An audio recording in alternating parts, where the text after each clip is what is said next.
Shut up, Donovan. Oh my gosh, you don't stop talking. Anyways, back to the show. Kevin Durant, 38 points in 38 minutes. The question I posed to the panel, starting with Daniel F. Gladman. A. What does the F stand for? It's A. Gladman. Okay, fine. Daniel A. Gladman. Daniel Auric Gladman. Auric? With an A. Yep. Your middle name is Auric, and you said that? With an A? Why That's not? kind of like A-U-R-I-C, like Auric. That's horrible. Kinda sounds like a It's L-I. Anyways, Will Strickland will be using that in the near future. Here's the question. Now that Kevin Durant has joined the Golden State Warriors, is the talent gap between the Cavs and the Warriors too big to overcome? Eric. I don't know what the hell your middle name not is. Eric. I still think Cleveland can overcome this. I'm not ready to say that they're RIP at this point. But to answer your question, yes, the talent that Golden State has on that team is undeniable. It's unbelievable. And they right now look like one of the best teams of all time. And if they win this finals, they are. Yeah, I think there is a gap. I don't think it's as big as people make it out to be. But I do think there is a gap, and it's not with necessarily Kevin Durant. With me, it's the bench. I feel like Livingston and Iguodala bring something to the Warriors bench that none of the bench players McGee. on Cavs. And McGee. McGee was he was big great. deterrent last night in the paint. So I feel like players like those, they play a bigger part than people like Darren Williams. And We got the greatest player in the world playing possibly the greatest team in the world. Is that not a fair match? For me, it's not necessarily the talent gap. The Cavs have 6 guys who were picked in the top 5 in the draft. The Warriors have 1. To me, it's an IQ gap.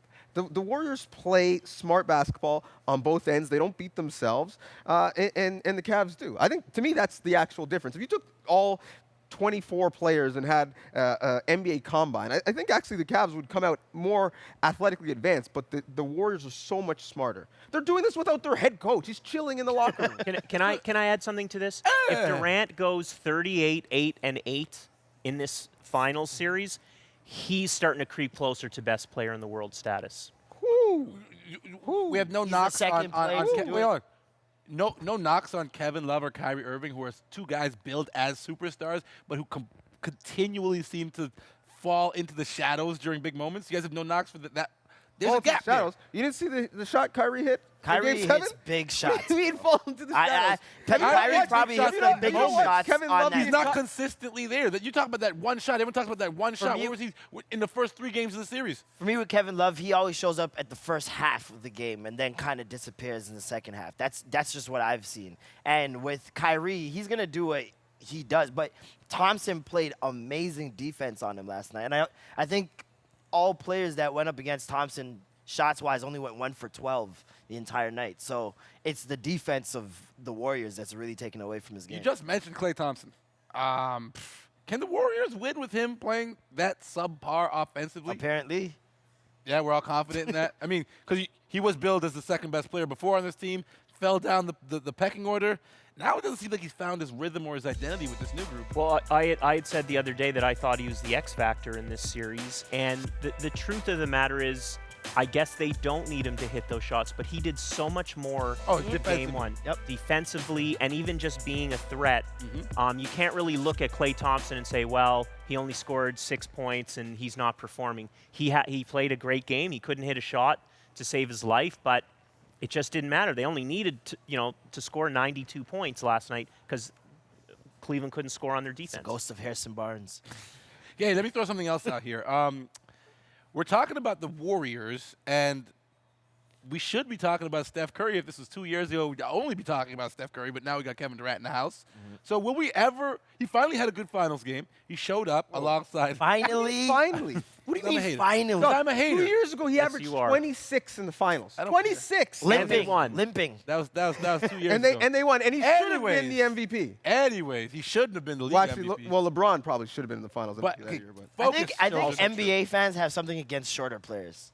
I really do. Maybe. I don't know. I think it's a shorter player. Okay, but wait, listen. So my argument here is, will we ever see how good Steph Curry can be alongside Kevin Durant? Like, will we see the true Steph Curry, the MVP? Will he return to that form again? I think so. I mean, listen, if you appreciate great basketball, if you appreciate the fact that he was getting KD wide open looks at the rim, like the Cavs are getting KD open looks. No. Steph and his gravity is getting KD open looks. And those plays, that's the reason why KD said, man, I love you, Russell, but I'm going to go run with that dude. Not only is he getting his numbers, he's getting his numbers easily. Did you hear what you just said? Oh, that guy's better. I'm going to go and play with him. Yes.